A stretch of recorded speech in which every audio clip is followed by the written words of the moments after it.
ಜನ್ಮದ ಫಲವಿದು ಕೋಟಿ ತಪಗಳ ವರವಿದು ಅನ್ನಪೂರ್ಣೇಶ್ವರಿಯ ಸ್ವತಃ ಅನ್ನದಮೃತ ಕಲಿಸಿ ತಿನಿಸು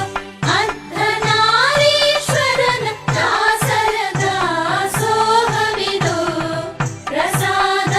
ಪ್ರಸಾದಾಸೋಹವಿದು ಜಗದ ಬೊಂಬೆ ಆಟಗಾರನ ಅನ್ನದಾಟ ವಿಧಾನವಿದು ಅನಂತಾಟ ವಿಧಾನವಿದು